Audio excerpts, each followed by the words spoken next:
This week is leading up to a very important time in our state. It is election time. November 8th is slowly approaching, and we are doing all we can to bring to you up-to-date information from people that can help you make the best decision on that day. Please tune in today on the special edition of Community Connections so that you can hear more about voters' rights, what you need to know to make your best decision at the polls, and some special guests providing some really detailed information. You won't want to miss this episode. Stay tuned.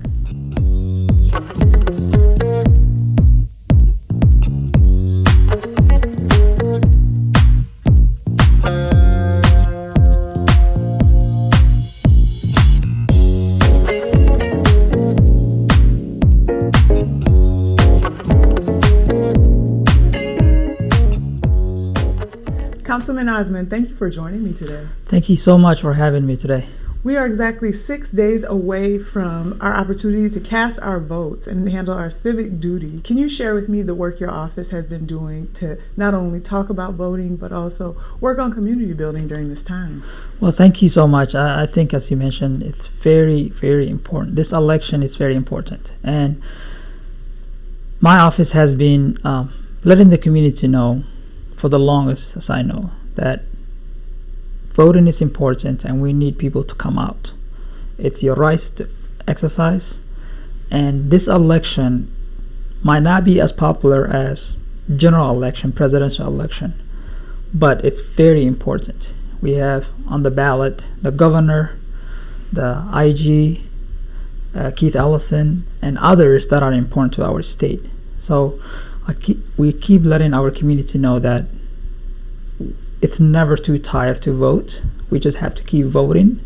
That's how you get representation from people like me, from people like other elected officials that's from your community. So yes, we're out there knocking doors and letting the community know it's important to vote.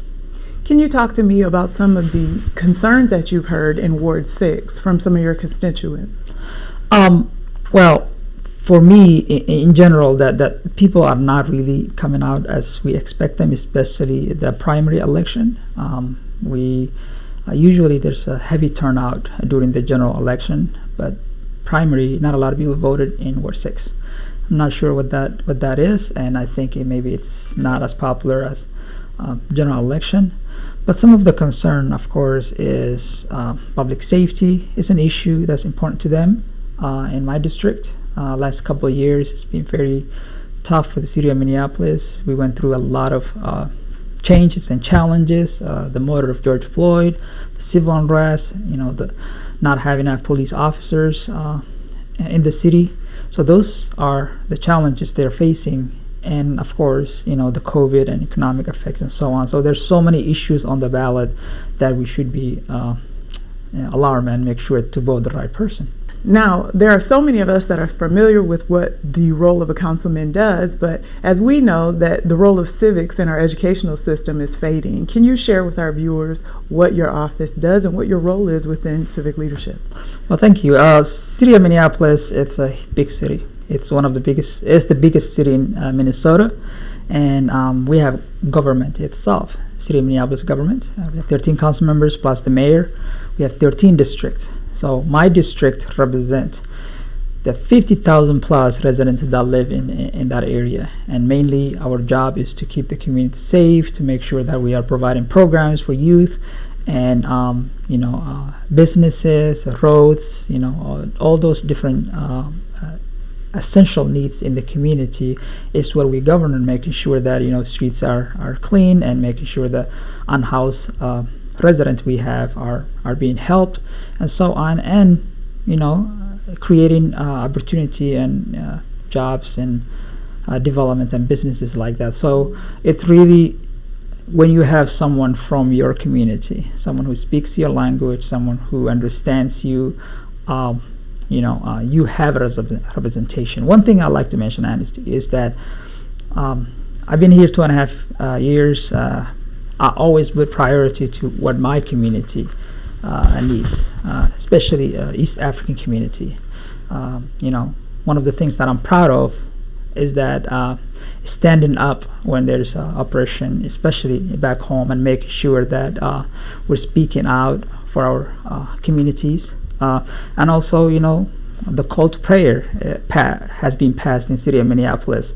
Now you can hear adhan from entire city of Minneapolis. Not a lot of cities in United States can claim that, and that is just really shows how important having a representation from someone locally is important, and even nationally too. Now, we've had a few different candidates here with us, Martha Holton Dimick, and some others here talking about community concerns. And I know that you recently had an event at the Brian Cole Center with the Minneapolis Police Department to not only work on police relations with the community, but also to help with 911 dispatch and becoming officers so that we can improve boots on the ground in the community. Can you talk about how that road kind of navigates now with what we're looking at ahead? Like I said, some of the challenges we have faced, it needs a solution. So for me, I want to become part of the solution. And when we realized that we lost over 240 officers in the city of Minneapolis, and 911 calls are being delayed, and all these crimes and carjacking is happening, the answer lies on us. So I talked to the community, brought the commissioner in the ward, and I wanted to recruit more East African women, young men to be part of the city of Minneapolis police department. And they don't just have to be a police with with uniform, but they can be served other ways around. So my goal is to make sure, let our community know this is our country, our kids are born here, and we're here to stay. So we have to become part of the solution, and really bringing that to that community event and creating that, hey, there's a job fair here. City of Minneapolis is looking for over 200 officers to be registered, and we had about 20 people that have registered to become a police officer, and also 911 dispatches. Imagine having an Oromo Somali speaking person able to answer that senior person who doesn't speak English, and having someone in their 911 dispatchers was really important. So we had about 9 people, 5 women that signed up on that program. So I just want to let our community know responsibility is on us. It's not like waiting answers and waiting savior for someone to save us, but we have to be part of the solution. We have to work with the city of Minneapolis, and that's my role as a council member, is to make sure that we are, of course, being a priority to my district, but also overall city, we're doing well.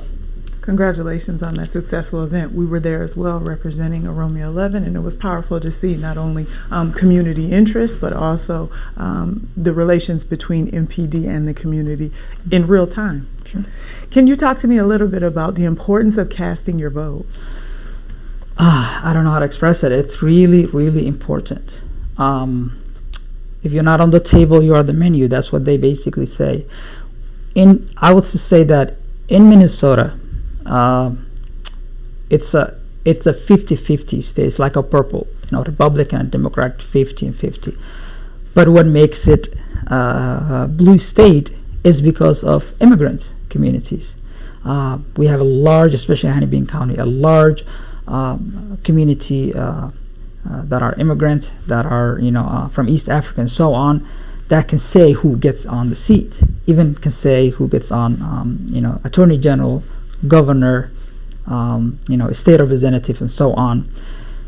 So it's very important to have someone in there, because now casting your vote will have you have somebody who understands you, who respects your culture, who's from your community, working for you, right? Some of the challenges our community faced, like early 2000, before we had a representation about 20 years ago, was that restaurants were being closed early, because of Ramadan. People like to stay up. The culture of this community, the beautiful culture of this community, was not respected. The government's like, oh, the law is the law. That's how you have to go. But now, having someone in the seat and having that representation really translate the beauty of your culture, and it's very important. And I would say that if you don't vote, if people don't vote in that, then all the other issue that comes along with it. There's immigration, there's so many different challenges. Who are you gonna talk to trying to solve your problem? Because that person that got on the seat is probably against you and your value. So really, it's important for you, for your children, and for your future of your community. I think that's very powerful. Now, for those that are not able to cast their vote and they say, I'm not from here, I'm not able to vote, how do you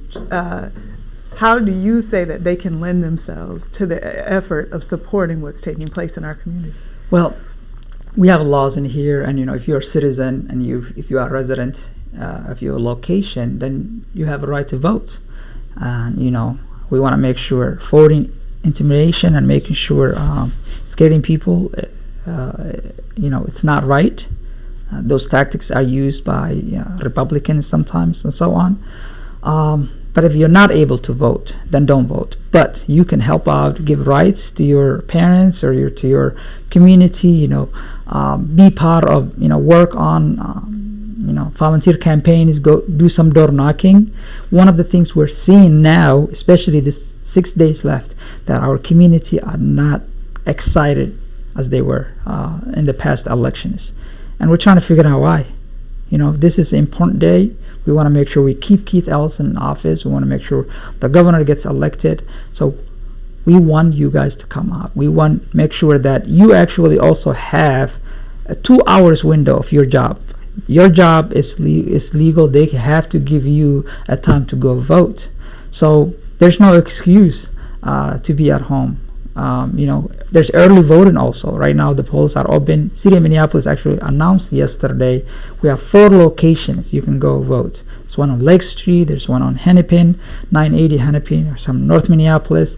It's everywhere there's a voting convenience. And the election day, you should go and vote and really bring people this important election. We do not want, I'm going to keep repeating this, we do not want to lose Keith Ellison. Keith Ellison is very important to our community. He has been a Congress in United States, and also now last 4 years he has fight for businesses, making sure the families are able to afford their rent and they're not being mistreated and so on.